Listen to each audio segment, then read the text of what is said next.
Bien, amigos, tradicionalmente los miércoles son de salud y no queremos perder ni los miércoles de salud ni los jueves de seguridad social. Aproveché para mandarle un saludo al doctor William Hanna, que, Al doctor que Hanna, está que lo ve muy por el... siguiendo muy de cerca el programa. Bien. Queremos también decir que algunos, en forma de broma, dicen que la medicina va camino a que de momento un subespecialista se subespecialice en otra cosa. Por ejemplo, la medicina se divide en especialidades y la oftalmología es una de ellas, enfermedades de los ojos. Dice que de momento se va a poner que va a haber un médico especialista en el ojo izquierdo y en el ojo derecho. Pero se olvida de que la misma oftalmología tiene dentro de eso 4 o 5 especialidades. Hay una que es de retina, otra de hay retinólogos, sí. Y cámara anterior y cámara posterior y todas esas humor cosas. Vitrio, glaucoma. Bueno, el asunto es que en la medicina hay lo que se llama las subespecialidades, pero hay cosas que son necesarias, porque hay enfermedades congénitas, es decir, que se nace con ellas, y hay enfermedades adquiridas que se adquieren después del nacimiento. Pero las congénitas también son de dos orígenes. Una es la que tú traes, la que tiene tus genes. Por ejemplo, diabéticos tienen diabéticos. Pero hay otras que son malformaciones que se nace con ellas. Una de ellas son esas cosas que uno no entiende. El por qué un niño nace con síndrome de Down o nace con una tetralogía de Fallot. ¿Qué es una tetralogía de Fallot? Es una enfermedad que tiene 4 variantes dentro del corazón, que muchas son formaciones que no han terminado de ocurrir o que no terminan nunca y hay que corregirlas. Para eso hay especialistas en 2 direcciones. El médico clínico que diagnostica y trata a esos niños, y el médico cirujano que corrige esos defectos cuando el clínico dice es un candidato a corregirle las cosas. Es el cardiólogo pediatra, el que atiende el corazón de los niños. Y tenemos una cardióloga pediatra que se llama Elaine Núñez. Elaine es que atiende los niños con enfermedades del corazón y a veces va una cirugía, a veces va un medicamento y a veces va también un desfibrilador. Vamos a entonces hablar con ella sobre esas diferentes temas. Doctora, gracias por estar. La doctora trabaja en CEDIMAT y en SECANOT. Todavía hay que definir cuándo estará listo SECANOT, porque está parcialmente esperando la inauguración de una ciudad sanitaria. Doctora, gracias por estar aquí. No, buenos días. Bien. Gracias a ustedes. Doctora, ¿cuáles son las enfermedades que el pediatra cardiólogo o el cardiólogo pediatra atiende? Y si eso se lo manda el neonatólogo cuando nacen, o son enfermedades que el pediatra descubre después si se lo refieren al pediatra del corazón. Sí, muy bien. Antes de comentarle sobre eso, voy a hacerle una aclaración sobre el mensaje inicial suyo de la subespecialidad. Ya. Y específicamente mi área de trabajo es la electrofisiología, que es una subespecialidad dentro de la cardiología que se dedica a los trastornos del ritmo cardíaco. Sí, quería también, ya lo hemos dicho, cuando hemos tenido grandes electrofisiólogos, como son aquellos que... el corazón tiene dos sistemas, uno que es el del acueducto y otro que es el de la Corporación de Electricidad. ¿Tú oyes?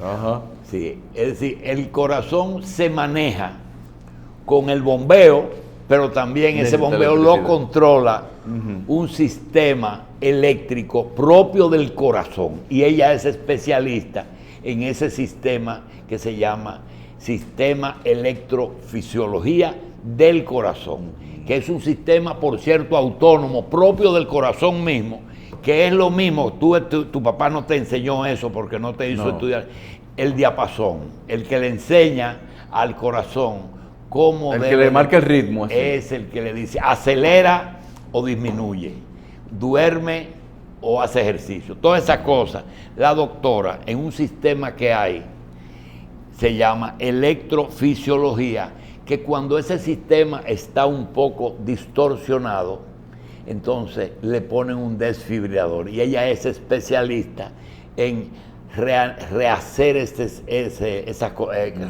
esos problemas. Vamos a dejarla ahora que ella nos hable dentro de la pediatría, de la cardiología pediátrica y del corazón, que nos hable del sistema eléctrico del corazón del niño, con qué se nace y cuál se adquiere. Sí, muy bien. Como muy bien decía, el sistema eléctrico de conducción es lo que le permite al corazón hacer su función de bomba, hacer su función contráctil.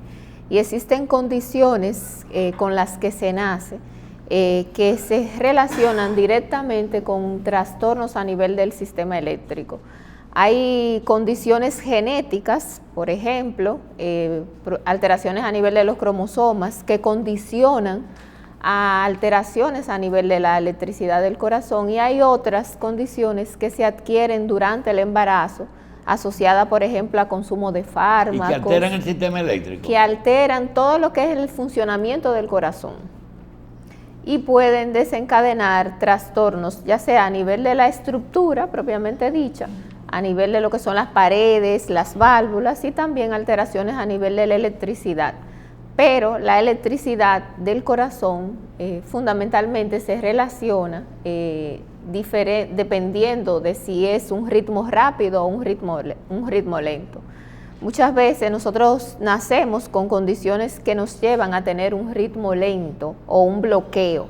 Y también tenemos condiciones eléctricas propiamente dichas que nos llevan a hacer taquicardias y ritmos rápidos, y de todo eso va a depender el tratamiento que se le ofrezca al niño. Doctora Núñez, nosotros hemos tenido el privilegio de tener ahí donde usted está sentado a un electricista cardíaco, que es el doctor Interián. Usted habrá leído trabajos de Interián en la literatura médica, ya es un médico electrofisiólogo en Florida. Pero la pregunta es la siguiente. Cuando un niño nace con un defecto congénito, vamos a suponer que tenga una persistencia del conducto arterioso, es decir, que comunique su arteria y su arteria coronaria con su aorta. En esa situación, que es sencillamente de circulación, y el niño es azul porque se mezclan las dos sangres, ¿puede estar alterado el sistema eléctrico simplemente por esa lesión? No. Y cuando se aparece una persistencia del tabique, un agujero que comunica, ¿puede haber ahí? Claro que sí. Cuando hay alteraciones a nivel del tabique, eso produce desplazamiento de alguna de las estructuras del sistema eléctrico.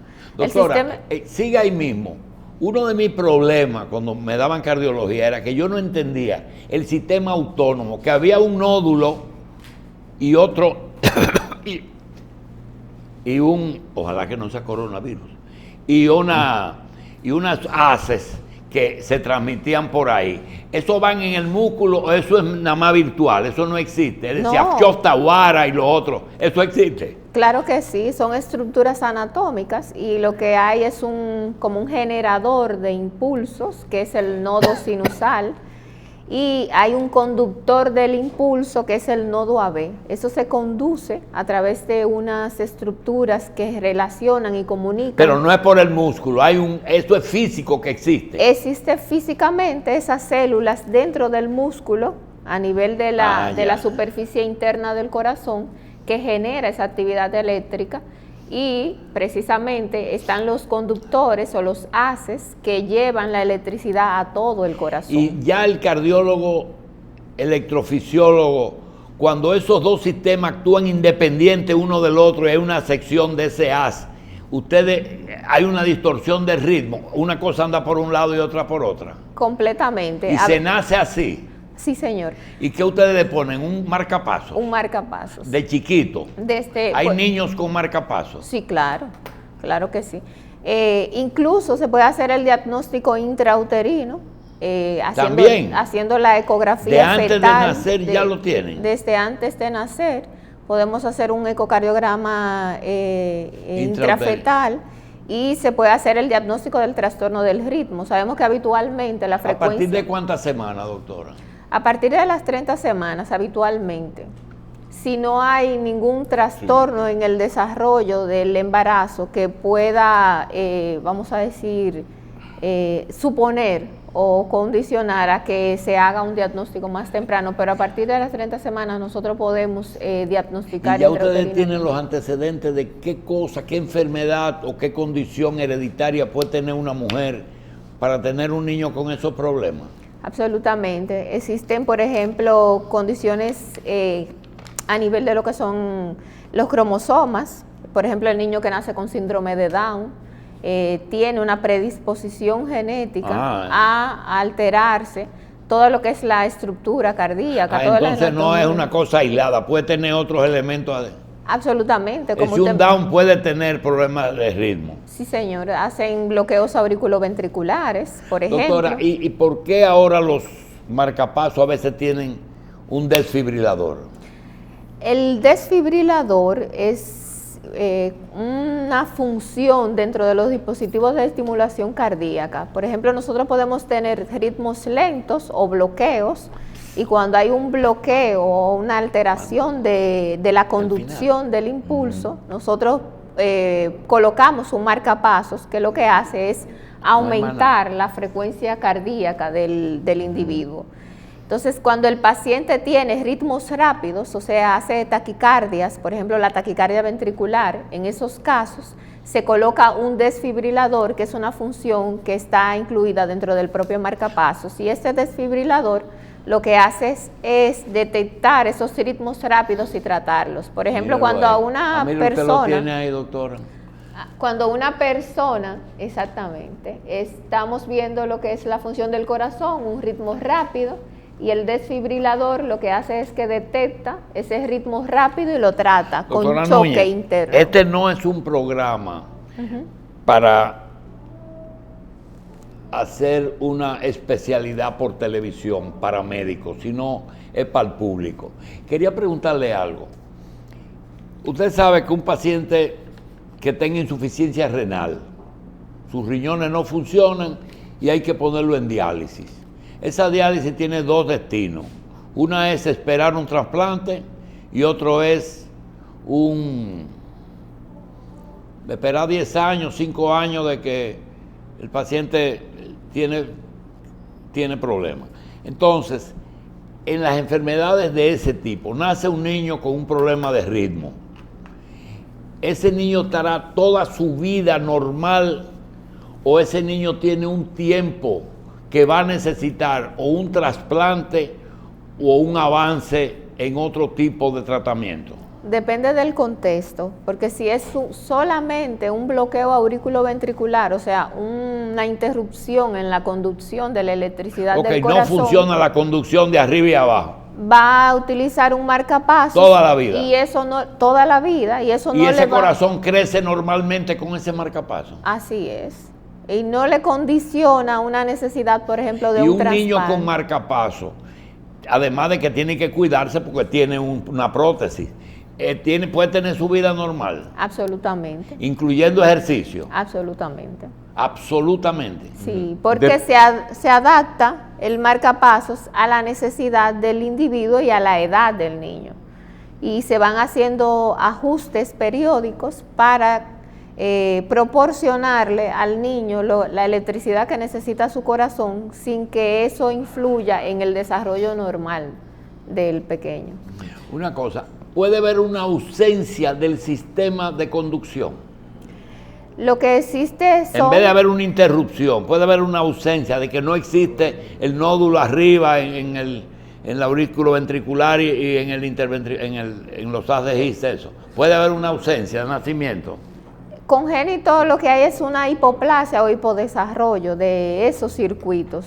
Las células generalmente cuando están,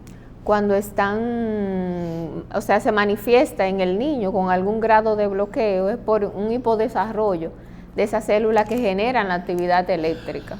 Doctora, cuando no había el marcapasos ni el desfibrilador, de esos niños, ¿cómo morían? Morían a temprana edad. ¿A temprana edad? Sí. Y es común que nunca se pongan de acuerdo, es decir, que siempre anden las dos partes con ritmos diferentes, una arritmia total.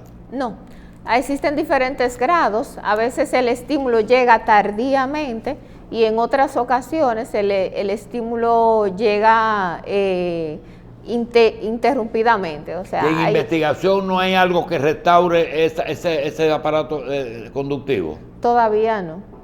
Existen diferentes modalidades de dispositivos que permiten, con funciones muy avanzadas, que permiten estimular incluso sin cables, pero todavía no existe genéticamente, por ejemplo, que se pueda modificar el funcionamiento de la actividad eléctrica del corazón. ¿Cuál es la señal que manda el marcapaso al desfibrilador para que desfibrile una arritmia? Bueno, la señal se la envía el corazón. Cuando en el corazón existe un ritmo rápido, el dispositivo, el desfibrilador, detecta ese ritmo rápido según lo que se programe. ¿Es inteligente entonces? Es muy inteligente. Depende de lo que se programe, porque ellos son muy inteligentes, pero esa programación y esa función se la indicamos nosotros en la programación del dispositivo. Eso es un sistema de intervencionismo del cardiólogo intervencionista, o ya eso se le da al cirujano cardiovascular, el implante de un sistema de... Lo hacemos nosotros los electrofisiólogos. Ah, lo hacen ustedes, ponen el marcapaso. Ponemos los marcapasos. ¿Y los cables del marcapaso, dónde se implantan? Depende, porque existen diferentes tipos. Por ejemplo, hay marcapasos unicamerales, donde se implanta en el ventrículo derecho. Hay bicamerales, donde se implanta en la aurícula derecha y en el ventrículo derecho. Pero siempre son dos. Y hay tricamerales que se implantan en diferentes zonas. Puede ser a través del seno coronario, en la pared lateral del ventrículo izquierdo, en los pacientes que tienen insuficiencia cardíaca. Vamos a la estadística. De niños nacidos en República Dominicana, ¿qué por ciento usted estima que nacen con problemas de ritmo cardíaco? Un 2% aproximadamente. ¿Por ciento o por mil? Es aproximadamente un 2% en diferentes series que se han hecho, y el cálculo es entre 1 y 5 por cada 100.000 nacidos vivos. Que necesitan el marcapaso. No que necesitan el marcapaso, sino que nacen con una condición cardíaca que le puede predisponer a trastornos del ritmo. No siempre se puede, por ejemplo, en las diferentes cardiopatías congénitas, no siempre desencadenan, por ejemplo, bloqueos. Y también existen otras condiciones con las que se nace que predisponen al niño a tener ritmos rápidos y que pueda ser necesario el implante de un aparato, de un dispositivo, de un desfibrilador, por ejemplo, en este caso. ¿Qué es un niño azul? El niño azul es cuando nace con una cardiopatía congénita, que como bien decíamos inicialmente, es cuando se mezcla la sangre venosa con la sangre arterial y eso lleva a un hipoflujo o una hipoperfusión. ¿En qué lugares puede ocurrir esa mezcla? En el propio corazón, por ejemplo, cuando se comunica la aurícula con la aurícula derecha, con la aurícula izquierda. Las dos aurículas, con un agujero. Exactamente. Y eso no se cierra con el tiempo. Claro que sí. O sea, hay algunos que se cierran de forma, vamos a decir, espontánea, y hay otros que ameritan intervención, que es el cierre del dispositivo, del orificio, a veces con dispositivo y a veces con cirugía. Doctora, lo de los niños azules.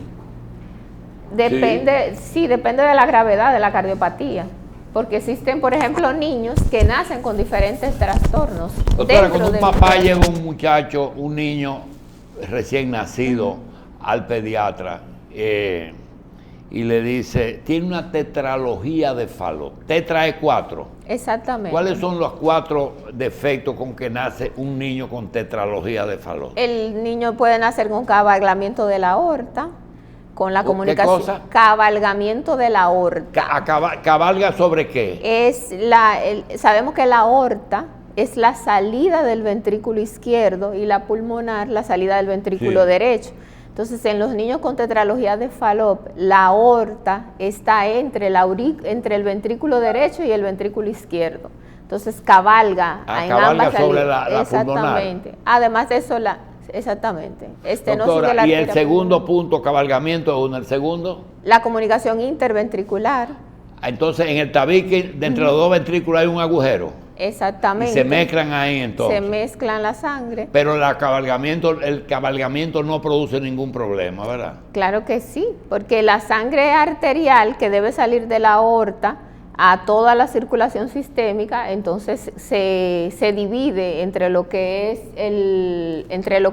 el ventrículo derecho y el ventrículo izquierdo. También la mezcla. El tercer Sí. punto, Tenemos la hipertrofia propiamente del ventrículo derecho. aumenta de tamaño. Exactamente. Y cuarto, La estenosis de la arteria pulmonar. entonces es estrecha la arteria pulmonar. Exactamente, y por eso no le llega la sangre que debe llegar al pulmón, no se oxigena adecuadamente, y entonces este niño pues... ¿Se nace o a los pocos días que se desarrollan esas anomalías? No, se nace un problema Con eso. congénito. Ustedes pueden, dentro del intrauterino, pueden diagnosticar eso. Absolutamente. Doctora, si quirúrgicamente se puede corregir un Fallot, Se corrige. se claro, corrige. Claro que y después sí. tienen vida normal. Vida normal, dependiendo del grado de compromiso que haya a nivel de los diferentes componentes de la tetralogía. Por ejemplo, Doctora, si la comunicación es muy experiencia, grande. una mujer que tenga una cobertura de un seguro normal, tiene un hijo con ese tipo de problemas. ¿Su experiencia es que los seguros cubren ese problema o ellos están fuera de como una enfermedad catastrófica y no las cubren? No, tiene cobertura. ¿Lo cubren? Sí, por ejemplo. Incluyendo hasta la cirugía y el marcapaso. Sí, allá en CEDIMAT, por ejemplo, tenemos un departamento de cardiología pediátrica donde se hace estas cirugías rutinariamente. Doctora, cardiología pediátrica se hace aquí en el país. Sí, señor, en CEDIMAT tenemos Y una residencia. cardiología electrofisiológica, es decir, no, ¿verdad? No, Esa hay que hacerla en otro lugar. se hace fuera. Bien, doctora, Doctora, perdón. Y hay como, cuando hablaron de las subespecialidades, y hay en el área de pediatría también está la parte de la electricidad del corazón. O sea, hay una cardiología pediátrica y de... Electrofisiología. Y eso, hay especialidades también con esa subespecialidad o se estudia aparte. O sea, ¿es la misma subespecialidad o hay que hacer una subespecialidad? hay que hacer, para ser electrofisiólogo hay que hacer una subespecialidad. Aunque sea en aparte, pediatría. Aunque sea en pediatría o que sea cardiología de adultos. Bien. ¿Cuál es la edad más idónea, el momento de la vida del niño más adecuado para hacerlo? ¿Eso tan pronto nace, hay que esperar un momentito, o hay un momento en el cual es el más adecuado para hacer ese tipo de intervención quirúrgica de colocación de marcapaso? Depende del compromiso que tenga el niño, porque a veces hay que hacerlo el mismo día de nacido. Muchas veces el grado de bloqueo no es tan avanzado y se manifiesta tardíamente en la vida.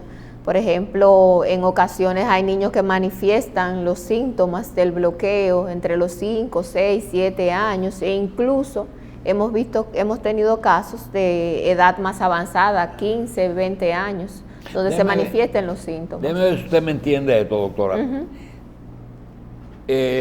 Todavía existe una generación de médicos que vivieron una transición de que muchas enfermedades del corazón y muchas enfermedades de otra índole tenían que irse fuera, porque el personal no lo teníamos y mucho menos los equipos. Ahora República Dominicana tiene diagnóstico, tratamiento y personal humano.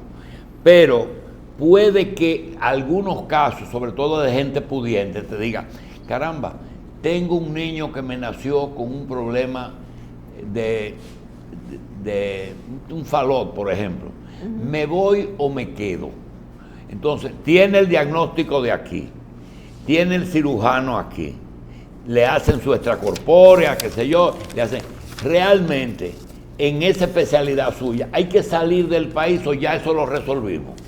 No, no hay que salir del país. Ya no hay ninguna patología de conducción infantil, tiene que salir. Ni adulta. Ni adulta tampoco. Ni adulta tampoco.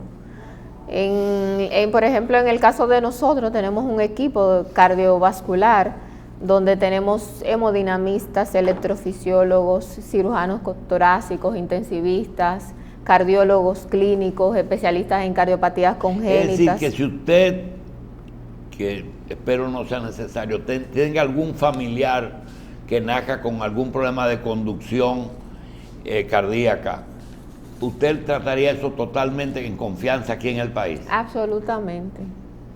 Bueno, qué bueno. Doctora, ¿dónde se forman los cardiólogos pediatras?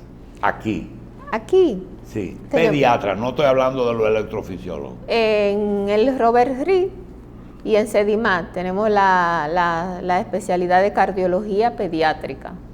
¿Esas son residencias? Son residencias. ¿Esas residencias cuántos años toman?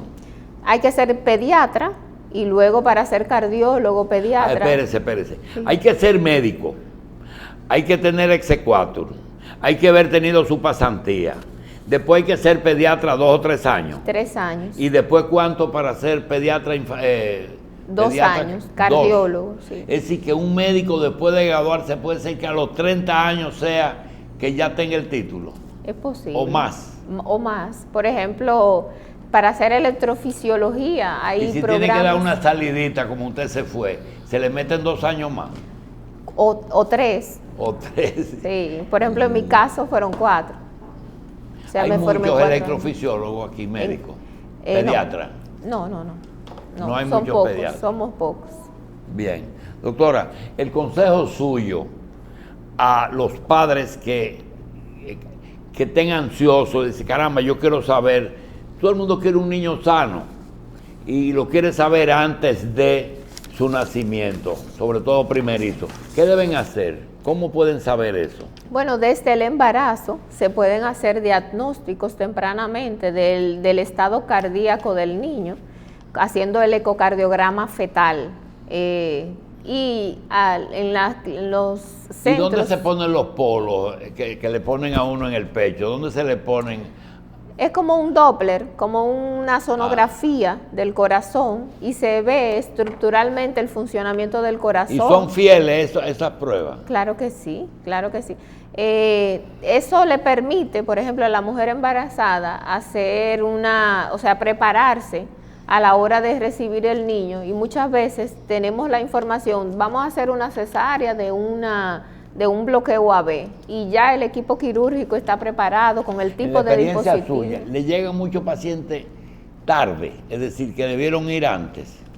Lamentablemente todavía estamos en esa etapa. Sí, señor. Bien. Lamentablemente. ¿Y quién refiere? ¿El pediatra o el cardiólogo pediatra? El pediatra y el cardiólogo pediatra también, y el neonatólogo. ¿No retiene mucho el paciente el cardiólogo pediatra antes de mandarlo al filial? No, ya realmente no. Ya lo mandan. Sí, porque sabemos que contamos con un sistema que nos permite hacer un tratamiento oportuno y seguro a esos niños. Es decir, que excepto cuando haya una enfermedad asociada, ustedes pueden resolver el asunto como intervencionistas. Sí, hay muchos trastornos que se hacen por intervención, por ejemplo, pacientes que tienen comunicación o que tienen defecto en el tabique de ambos ventrículos, se ponen dispositivos de forma percutánea para cerrar ese orificio. Doctora, cuando comenzaron a hacer cirugía cardiovascular, no era que no habían casos, sino que parecía que había pocos casos porque no había mucho diagnóstico. ¿Se mueren de hambre los electrofisiólogos pediatras? No. ¿Hay suficientes casos? Claro. ¿Pueden ejercer en un consultorio privado sin tener que trabajar para el Estado? Sí, se puede. Lo que sucede es que todavía nos falta... Que la docencia y la academia hace falta, ¿verdad? Exactamente, y nos falta un poquito de concientización probablemente en en lo que es el conocimiento temprano de esas enfermedades y el tratamiento oportuno que se le puede dar, porque antes se dejaban morir los niños, pero ya no. No es posible que un matrimonio que surja, es decir, una pareja que decida formar familia, pueda evitar ese tipo de problemas, que le nazcan muchachos, o eso es impredecible. Hay condiciones, por ejemplo.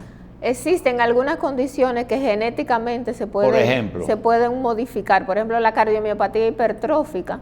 Hay casos. ¿Qué es eso? Eso es una predisposición congénita a un engrosamiento anormal del corazón. ¿Hereditaria? Hereditaria, el corazón se hipertrofia. ¿De uno de los padres? De uno de los padres, sí, generalmente el varón. Y eso hace que el corazón presente un engrosamiento anormal de su estructura, y eso predispone, por ejemplo, a condiciones como arritmias, muerte súbita, y genéticamente existen modificaciones que se pueden hacer. Hay pocos casos descritos en la literatura, pero se ha hecho. Doctora, en el pasado la fiebre reumática, la sífilis, eran enfermedades que incidían en el corazón. ¿Ya eso se resuelve antes de? Lamentablemente la fiebre reumática es un problema. La fiebre reumática sigue siendo un problema. La cardiopatía reumática sigue siendo un problema. ¿Y afectan el problema. sistema de conducción?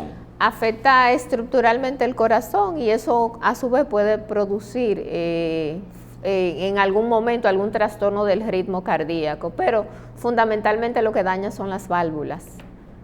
Bien, doctora, vamos a darle las gracias, y si usted entiende que hay otra cosa que no sea la hipertrofia, ¿qué cosa puede hacer un matrimonio para tratar de que un niño no le nazca con problemas? ¿Si hay alguna otra condición? Bueno, lo importante es hacer sus chequeos prenatales regulares.